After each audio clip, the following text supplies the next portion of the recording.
The real reason influencer marketing exists is because the world has changed. How people consume information, entertainment, everything has changed. And the main reason it's changed is because of social media. I believe that we're experiencing a landscape shift unlike at any point in any of our lives. The move from radio to TV, from TV to the internet, none of these things, while they've been massively disruptive, have been quite as disruptive as this, because what's happened in the last 10 years is people have gone from living their lives like this to living their lives like this. And so if you're now not trying to engage with them on that phone, you're not going to engage with them. If you've got 7 to 15-year-olds, you won't be watching TV with them. They'll be sat at home watching YouTube, watching Netflix. So from an advertising point of view, you've got to engage with people on social. Now, what we found is that influencers is the most effective way of doing it. But the core reason that any of this needs to happen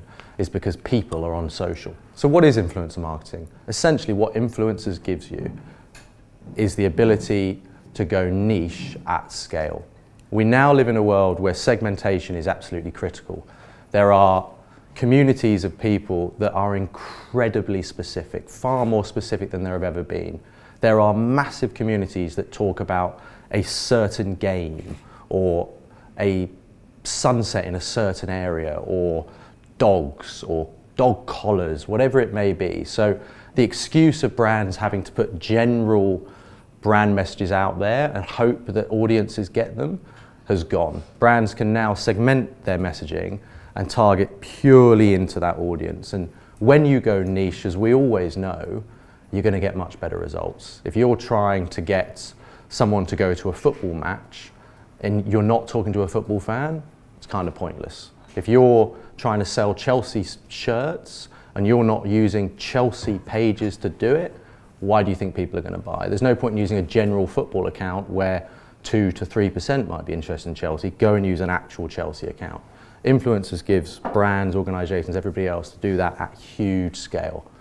So spend. Things have changed massively in the advertising world. We're obviously at the forefront of that, but brands are seeing that influencer marketing is a lot more than just the little box that it's been put in. Influencer marketing is advertising. We're an advertising agency fundamentally.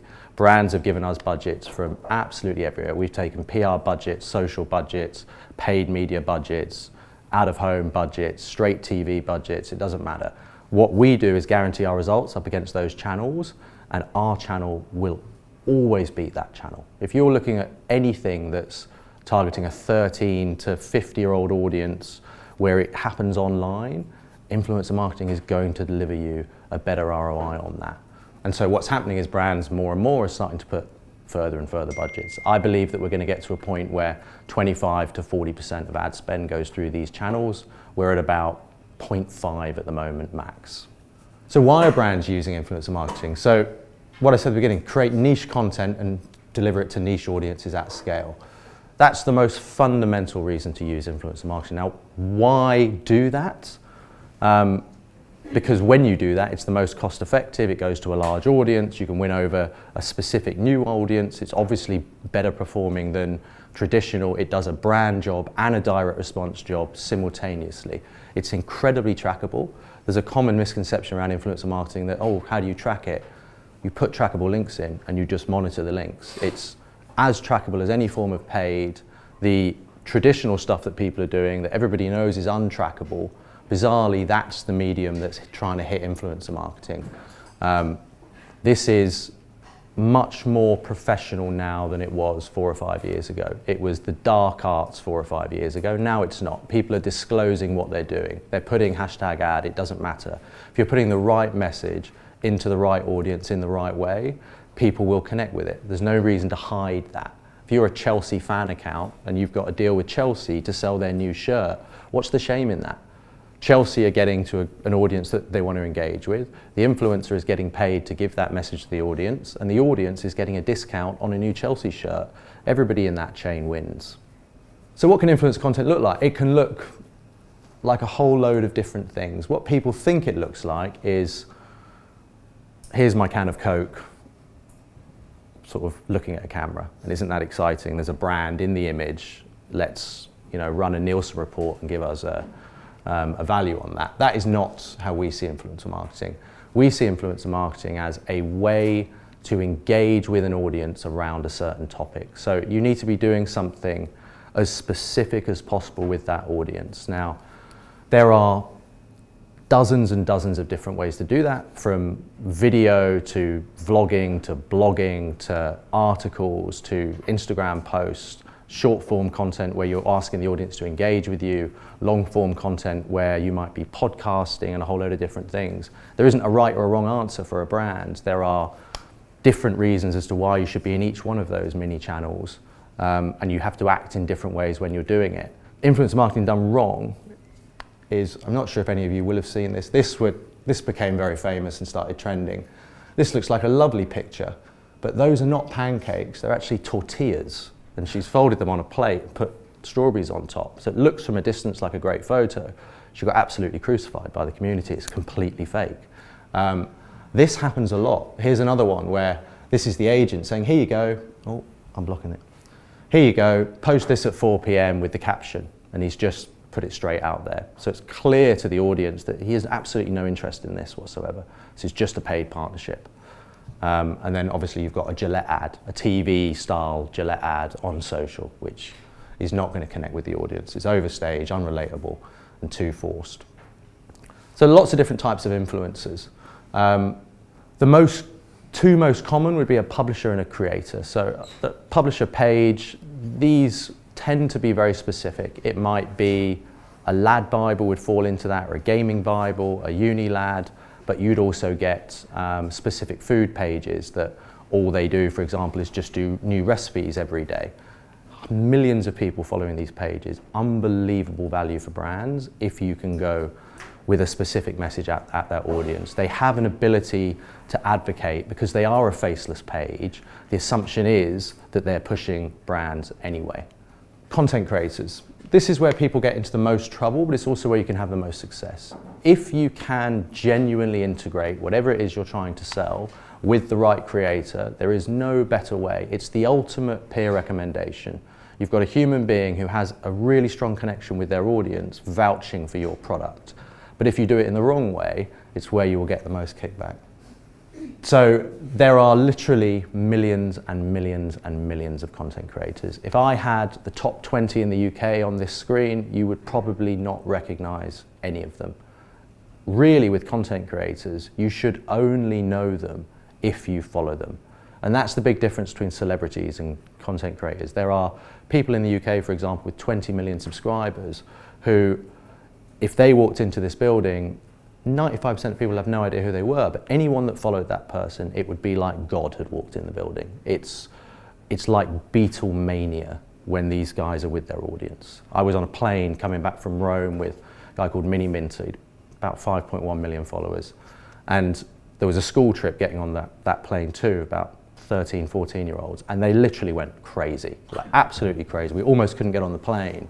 And as I was getting on, all the kids behind us were pushing us, and this old couple just turned around, looked at us.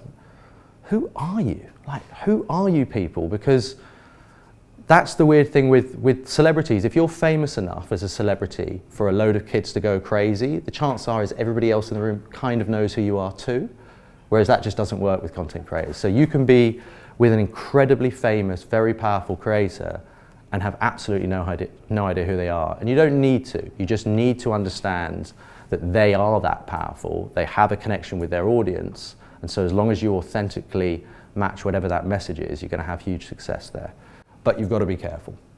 Types of celebrities, so traditional celebrities. This has been going on as influencer marketing for the last 30 years, 40 years, 50 years. Go and pay someone that's on TV to talk about your product. From a digital point of view, this does not work.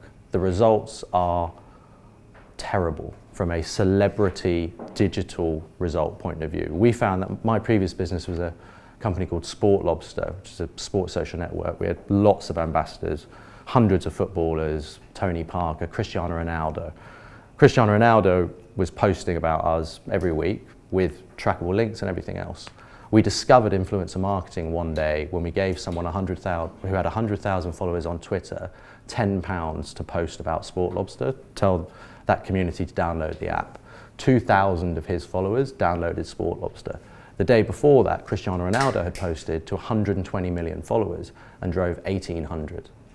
We paid him a lot more than £10. So if you want to do a TV ad, you need Cristiano Ronaldo, not a creator that no one's ever heard of. But if you want to do something digital and you're looking for a return on investment, traditional celebrities are not going to give it to you.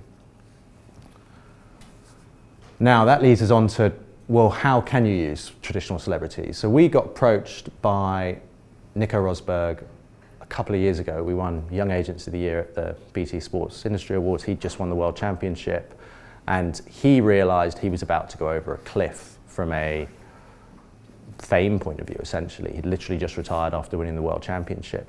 So we have been working with him for the last 2 years. We run and manage all of his social accounts, and he has managed to turn his social to have the same power as a creator. So his click-through rates, his engagement rates, his view times are in line with a traditional creator, not a celebrity. So he now has this beautiful hybrid of having the fame of a celebrity and being a Formula One world champion, while also having the actual power to sell. We're running something with him at the moment for Formula E where he is selling tickets through his social.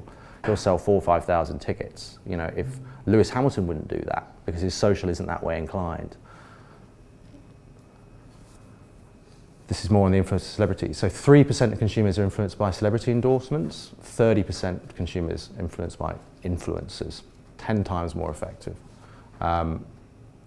This is what I was talking about with Nico 2 years ago. We took him on, we manage all his social accounts. He collaborates with influencers constantly.